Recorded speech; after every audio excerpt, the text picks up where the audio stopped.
everybody, welcome to my Suburban Oasis. My name's Soleil and I garden in mid-Michigan, and I'm in a zone 5B, and it's definitely getting really cool out. It's fall. I actually saw ice in one of my bird baths today, so I don't know. I'm not really ready for freezes, but it's happening, and I think that means that it's time for me to begin looking around at my different beds and what I need to cut back and what needs to be cleaned up a bit. So today's just going to be going around the garden and doing a little bit of cleanup. Nothing seriously intensive, but just looking to see what I need to start getting taken care of. We're going to get it in the bucket that's going to go to the compost pile. So let's go. Leaves are pretty much everywhere these days. The hostas are definitely getting hit quite a bit. This hosta right here, it's kind of ready. Not as dead as I'd like it to be, but because it's so droopy and really wilty, it's pulling away from its base just fine. I find that I don't even need to use secateurs when the hostas are like this, so that's why I like to wait so long. So I highly recommend it if you have lots of hostas because it's so much easier to do.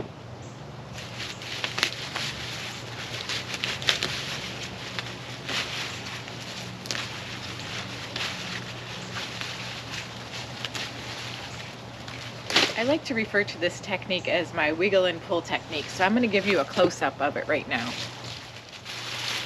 All I'm doing is grabbing the hosta, giving it a wiggle and a tug.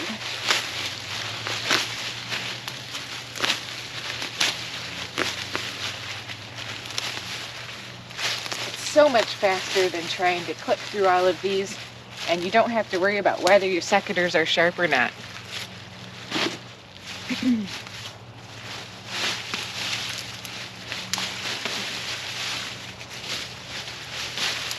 You can see this hosta right here is not quite ready. Well, maybe you can't see it, but it's still got some green on it.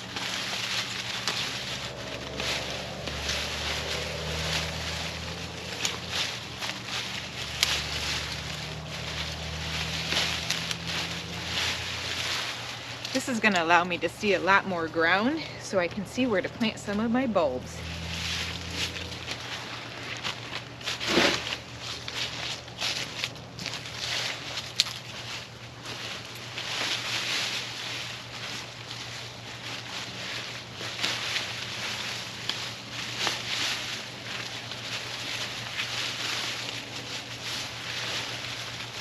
In my area, the hostas usually don't come up until around early June, so that's always past the time that my spring blooming bulbs are up, so they make a nice cover for them once they bloom.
Now, I'm not going to clear all of the leaves out of this garden bed that have already fallen. I'm just going to leave them because there's not enough to actually create any issues here. They're just going to continue to decompose, and I'll leave them here to help feed the soil.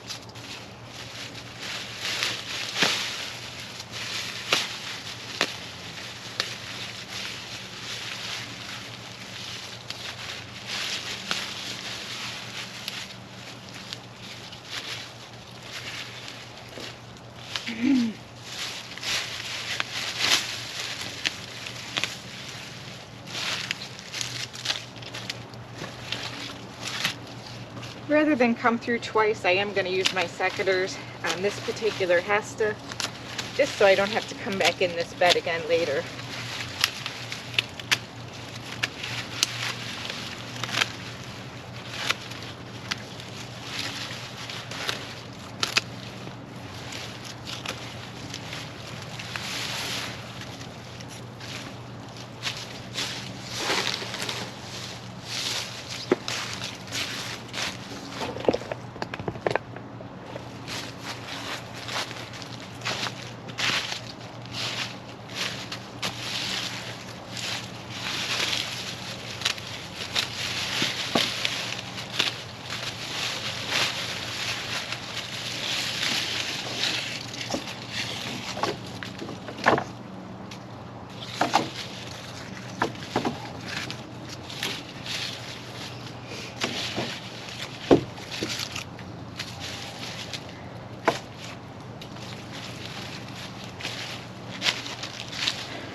The bed looks really nice and clean now, doesn't it? Lots of space to tuck some bulbs in, and I have hundreds. Can't wait to show you what I got this year. We can see these hostas along the front of this garden bed definitely need to be cleaned up. This is more like the stage that I typically clean them up in when they're all dried up like this, because it's really easy to grab them. But I'm definitely having some good luck with some of the others that are just about to this stage. Let's get going on these.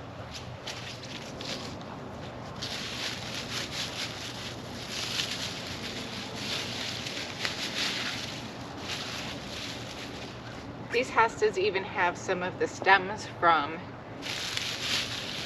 the bloom still, but that's not a problem. They'll come right out.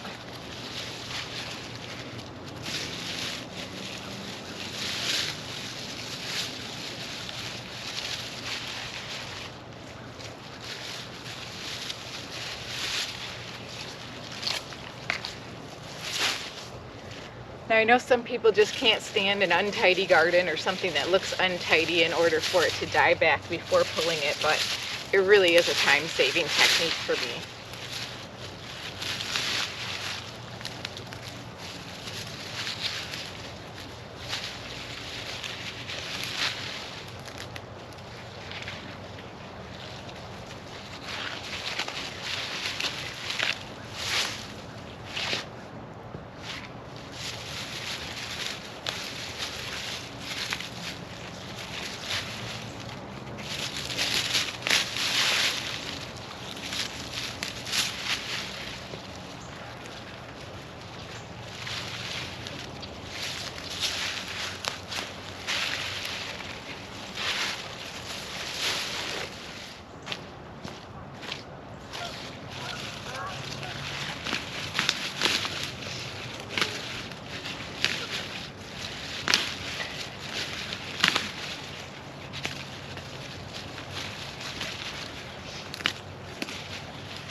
One thing I do like to tell people when I show them this technique is that if you've just planted a hosta, that it's important not to pull too hard on it, or even avoid this technique altogether if it's a brand new bed full of hostas, because it's important for the roots to fully establish and have a really strong hold in the ground. So if you just planted them like a month ago, don't do the wiggle and pull technique. Use your secateurs, or just completely wait until it dies all the way back down to the ground and take the foliage off then.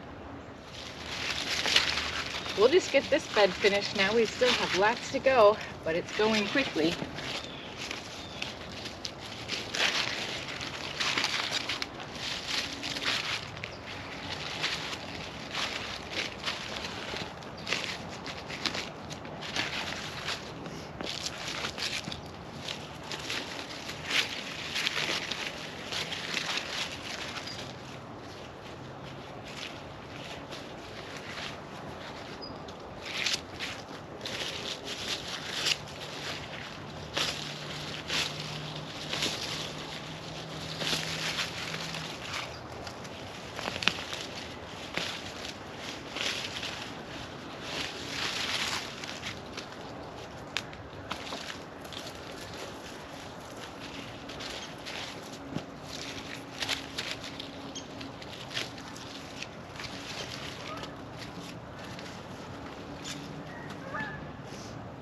Lots of progress.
We've accomplished a lot in very little time. Let's take a look at what this bed looks like now. There's still some minor cleanup that I may need to do later, but I've gotten enough so that I don't have to worry about what's going to be laying on the ground there attracting slugs and snails over the winter.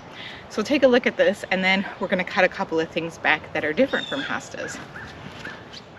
One of the things I like about kind of doing a little tidy up before winter is it kind of helps ease you into the lack of foliage and the lack of plants in the winter time that you see. For me, it's really kind of a sad time when I get to see all my plants just kind of dying back, but also a time of hope and thinking about what it's going to look like next year. And this kind of process is really great for me to adjust to the different look of the garden as we start to see a lot of the different bones or the structure in the garden begin to emerge. So now we're going to cut back some phlox, because phlox are really susceptible to powdery mildew in my area. So I don't want to leave those standing. We're going to cut them right back almost completely to the ground.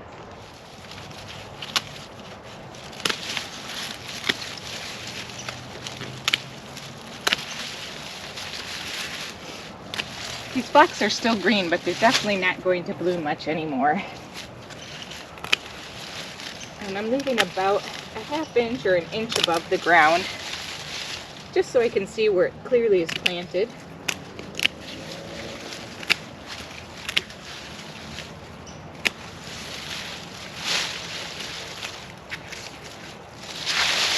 That's all there is to it.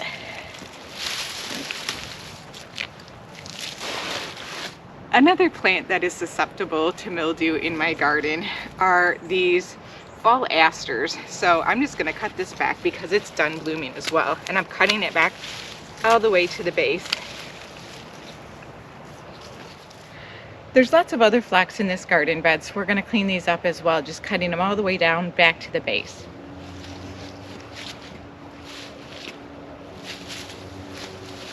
Doesn't really matter which type of garden phlox it is. This is the ultra pink garden phlox. We have some of the opening act white garden phlox in here. All of them will be cut right back down to the ground.